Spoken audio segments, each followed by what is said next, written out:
Promote Boro Hatau, Des Basau, Promote Boro Hatau, BTC Basau, Promote Boro Hatau, Des Basau, Promote Boro Hatau, BTC Basau. MA Pass, BA Pass जानाय फरायसाफोरा गावसोरनो जगाजग लाफैदों जे BTC-खौ बासायनो नांगोन, BTC-आ जोंनि देश, BTC-आ जोंनि देश होननानै BTC-खौ बासायनो नांगोन होनदों। दा बिथांमोनहा फरायफुनाय रावबो गैया, सोरबा MA पास जानाय, सोरबा BA पास जानाय। क'क्राझार गभार्नमेन्ट कलेजनिफ्राय पास जानाय, बरमा कलेजनिफ्राय पास जानाय, बड'लेण्ड इउनिभारसिटिनिफ्राय पास आउट जाजोबनाय गोजा। खुंग्रि ओनसोलनि रायजो राजाफोरनि थाखाय आं आफाबुंग्राफोरनाव आर'ज खालामो। बर'दिन ख्रिस्टमासआ फैगासिनो दङ, बेखौ नोजोर बोनानै ख्रिस्टमासनि साफ्रोमबो बे खुंग्रि ओनसोलनि रायजो राजा आइ आफा बिथांमोनखौ आं बिपिएफ दोलोनि जानानै साबायखर बावहरो। आफा इसोराव अराय सम बे ओनसोलनि रायजो राजा आइ आफा बिथांमोनखौ मोजाङै लाखिथों। खुंग्रि ओनसोलनि रायजो राजाया गोबां बर' हारिनि थाखाय अबदान दङ। मोनसे समाव संग्राम सोलिबाय थादोंमोन, एबसुनि आन्दलन, बिएलटिनि आन्दलन, एनडिएफबिनि आन्दलन। बे ओनसोलनि रायजो राजाया बिराद कन्ट्रिबिउसन दङ। एबसुनि आन्दलनावबो बे ओनसोलनि रायजो राजाया लोब लोब एबसुनि लेंनाय बादियाव ओंखारदों। जेला बिएलटिआ आन्दलन खालामदोंमोन बे समावबो बे ओनसोलनि रायजो राजाया गोबां सापर्ट होदों। जेला एनडिएफबिआ गाव सम आन्दलन खालामदों बे समावबो बे ओनसोलनि रायजो राजाया बिराद मदद होदों। दा नाथाय बिटिआर एकर्डआव बे ओनसोलनि रायजो राजानि जानानै जेबो बाव एकर्डनि गेजेरजों बे ओनसोलनि रायजो राजानि जानानै जेबो सफैयासै। जेला प्रमद बर'आ आन्दलननि थाखाय बे ओनसोलनि रायजो राजाखौ राजा लामा, ट्रेन लामा जथेनाय बा दिल्लीयाव हांख्रायदोंमोन, बे खुंग्रि ओनसोलनि रायजो राजाया गोबां बाहागो लाहैदोंमोन। नाथाय बिटिआर एकर्डनि गेजेरजों बे ओनसोलनि रायजो राजाया जेबो मोनासै। ओंखायनो बे ओनसोलनि रायजो राजानाव उद्रिसारनाया थाखागोन। दा नोंथांमोननि चेनेलनि गेजेरजों आं बेखौनो बुंनो सानो, प्रमद बर'आ सिगाङाव बुंदोंमोन जे गावहा बर'नि जेंनाया जोबाबा गाव माब्लाबाबो एमएलए इलेक्सन गेलेया होननानै, एमएलए मन्त्रि जाया होननानै, गावनि डायरियाव पलिस्टप होनानै सेवरागुरियाव रायजो जाहैगोन होननानै। दा मानाव गेदेर हाग्रामा महिलारि सारा सिगाङावनो बुंदोंमोन जे प्रमद बर'आ सिफ जानो थाखायसो आन्दलन खालामदों, जे प्रमद बर'आ ओनसोलनि जौगासारनायनि थाखाय आन्दलन खालामाखै।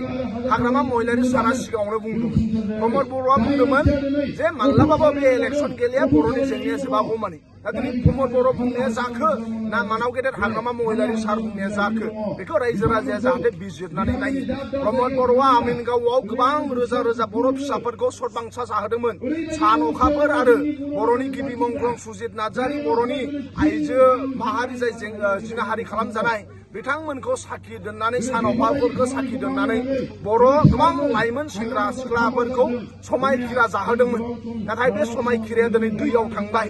बर' हारिनि बिफा बड'फा उपेन्द्रनाथ ब्रह्मनि मुंखौ लानानै समायखिरा लाहोदोंमन प्रमद बर'आ, नाथाय बिटिआर एकर्ड खालामबाय अकल गाव सिफ जानो थाखाय, गावनि स्वार्थनि थाखाय।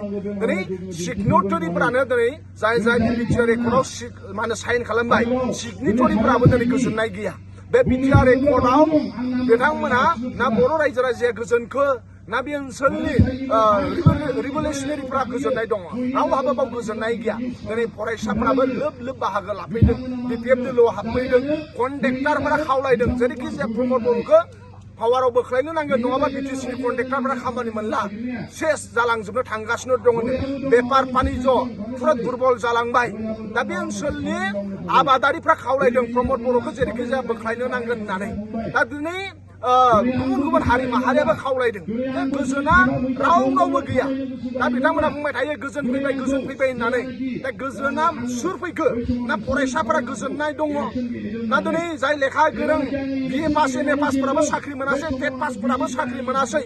दा ओंखायनो साख्रि मावग्राफ्राबो गोजोननाय गैया, साख्रि नागिरग्राफ्राबो गोजोननाय गैया, फोरोंगिरिफ्रा गोजोननाय गैया, आबादारिफ्रा गोजोननाय गैया, सहि खालामग्रा एनडिएफबि सिगनेटरिफ्राबो गोजोननाय गैया।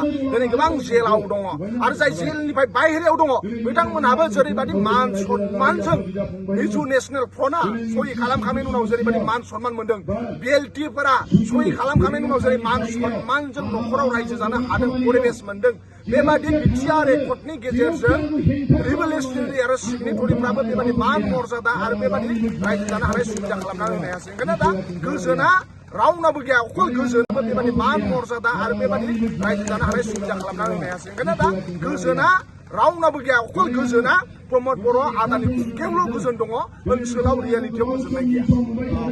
माखासे समाजारि बिजों बा गोबां गामिनि मानसिफ्रा बुंगासिनो दङ बिपिएफआ गथ' गोरलैफोरखौ लानानै जइन जाहोगासिनो दङ होननानै बे खोथाया बेसेबां सैथो MA पास BA पास जानाय फरायसाफोरा गावसोरनो जगाजग लाफैदों जे बिटिसिखौ बासायनो नांगोन बिटिसिआ जोंनि देश बिटिसिआ जोंनि देश होननानै बिटिसिखौ बासायनो नांगोन होनदों दा बिथांमोना फरायफुनाय रावबो गैया सोरबा MA पास जानाय सोरबा BA पास जानाय क'क्राझार गभर्नमेन्ट कलेजनिफ्राय पास जानाय बरमा कलेजनिफ्राय पास जानाय बड'लेण्ड इउनिभार्सिटिनिफ्राय पास आउट जाजोबनाय गोजा जे भारतनि संबिधाना इउनिभार्सेल एडाल्ट फ्रान्सिस जाय 18 बोसोर जायो बेनो भट होनाय मोन्थाय दङ 18 बोसोर जानायनि उनाव गारि लाइसेन्सबो मोनो गावहा नोङो मा होनो साननो हानाय केपासिटिया जायो दा बिथांमोना सब 18 बोसोर बारसोमनाय BA पास MA पास गोजा दा बै फरायसाफोरा बुंफैदों जे दिनै बड'लेण्ड इउनिभार्सिटियाव फरायनानै पास जाबाय दिनै CITआव फरायनानै पास जाबाय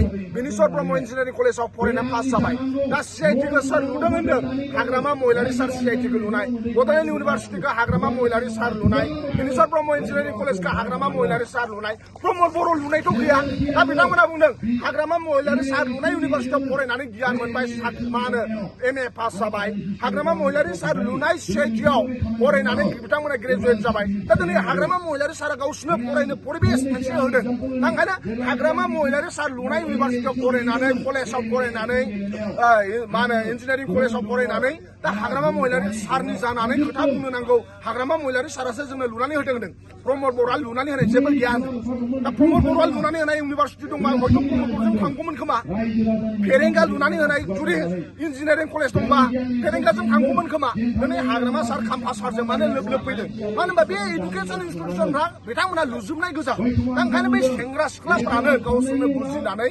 BA पास जानाय MA पास जाखांनानै बिथांमोना गावसोरनो गोसो जानानै फैदों दा बाव सोरबा भारतनि संबिधानखौनो जुदि बोखारनानै सोरबा जुदि जबरदस्ति बुंनो सानोब्ला बिथांमोननि खोथा दा बिथांमोनजों थाङाखै बिथांमोनजों थांबा बिथांमोना गोजोननाय थागौमोन खोमा नाथाय फरायसाफ्राबो बुंदों जे हाग्रामा महिलारि सारा बड'लेण्ड इउनिभार्सिटिखौ लुनाय CITखौ लुनाय बिनेश्वर ब्रह्म इन्जिनियारिं कलेजखौ लुनाय बिथांमोन लुनाय इउनिभार्सिटियाव फरायखांनानै बिथांमोननि सायाव सेन्टिमेन्ट दं माया मोजां माया गाज्रि फरायसाफ्रा साननो हानाय केपासिटि दं ओंखायनो बिथांमोननि नोजोराव प्रमद बर'आ रायजो राजानि खामानि मावाखै प्रमद बर'नि गेजेरजों UPPLजों बिथांमोननि फिउचार सेफटि नङा बिथांमोननि लाइफआ सेफटि नङा ओंखायनो गावसोरनि लाइफआबो सेफटि जानो नांगोन देशआबो बासायनो नांगोन ओंखायनो BPF दोलोआव बिथांमोना फैदों आरो मोजां गाज्रिखौ साननो हानाय बै फरायसाफ्रा फुल मा होनो बिथांमोना फ्रिडम दङ आरो बेखौनो भारतनि संबिधान आरो बिनि थाखायनोथ' इन्डिया डेम'क्रेसि इन्डियान कनस्टिटिउसना बिउटि अफ दा मा होनो डेम'क्रेसियाव बेनो मोनसे बिउटि नङा होमबा बेनो मोनसे समायना सबाबो साननो हानाय बिजिरनो हानाय मोन्थाया दङ ओंखायनो बे फरायसाफोराबो बिथांमोना साननो हानाय बिथांमोना बुजिनो हानाय आरो बिथांमोना ओंखायनो BPF दोलोआव फैदों आरो बिथांमोना BPF दोलोआव फैनानै मोजाङानो मावदों आरो नोंथांमोननि चेनेलनि गेजेरजों आं बेखौनो खावलायनो लुबैयो सोरबा सोरबा जुदि लिडार जानो सानो समाजनि खामानि मावनो सानो हारिनि खामानि मावनो सानो नोंहा जुदि गोजान गोजान खुनु न'खराव लिडार गैया नों जुदि गावखौनो हारसिं सानोब्ला नोंसोर हाग्रामा महिलारि सार दङ हाग्रामा महिलारि सार खाम्फा बरगयारि सार बिथांमोना दङ नों जुदि लिडार जानो लुबैयो नों जुदि ओनसोलखौ डेभेलपमेन्ट खालामनो लुबैयो नों जुदि ओनसोलनि मोजां समाजनि खामानि मावनो लुबैयो BPF दोलोआव जगाजग खालाम आरो नोंजों आंजों मिलायनानै BTCखौ बासायनो नांगोन BTCआ प्रमद बर'मोननि आखायाव थायोब्ला BTCआ दंस'सो जालांगोन UPPLनि आखायाव थायोबा BTCआ दंस' जालांगोन बे जोंनि देश बासायनांगोन प्रमद बर' हाथाव देश बासाव प्रमद बर' हाथाव BTC बासाव बे स्ल'गानखौ मानहाव गेदेर हाग्रामा महिलारि सार होदों आरो बे स्ल'गाननि गेजेरजोंनो गोबां सेंग्रा सिख्लाफ्रा बोदोर जानानै हाग्रामा महिलारि सार बाजाज बाइक लाग्राफोरनिसिम मोनसे गोनांथार फोसावथाय क'क्राझार सहरनि दावहारु अट' एजेन्सिया दासान्दि फेस्टिभेल एन्ड एक्सचेन्ज अफार होगासिनो दं एसेल' बिबांनि रां होग्रोनानै गाव गावनि लुबैनाय बाजाज बाइकखौ बायनो हागोन बे सोलिफु फेस्टिभेल एन्ड एक्सचेन्ज अफाराव बाजाज कम्पानिनि गासैबो मडेलनि बाइक जेरै पालसार सिटी प्लेटिना एवेन्जार डमिनार आरो गोदानै लन्च जानाय बाजाज मडेलनि पालसार N150 खौबो मोननो हागोन बे सोलिफु फेस्टिभेल एन्ड एक्सचेन्ज अफाराव गोबांद्राय नङा RC इन्सुरेन्स लाफानानै 9,999 रां बेसेनावनो लवेस्ट डाउन पेमेन्ट होनानै बाइकखौ लानो हागोन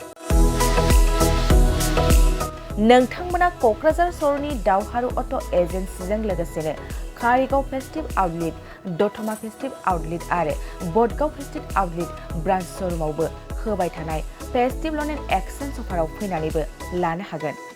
मोजांसिन बाथ्राया बेसोबावदि दावहारु अट' एजेन्सि श'रुमनिफ्राय बाइक बायग्राफोरनो 5 लिटार पेट्रल आरो गंनै हेलमेटबो फ्रि एसुयार्ड गिफ्ट महरै हरनाय जागोन। अब्ला दानो बुकिं खालाम 6003991187 नङाब्ला 8822 018193 जानबुं अनजिमायाव।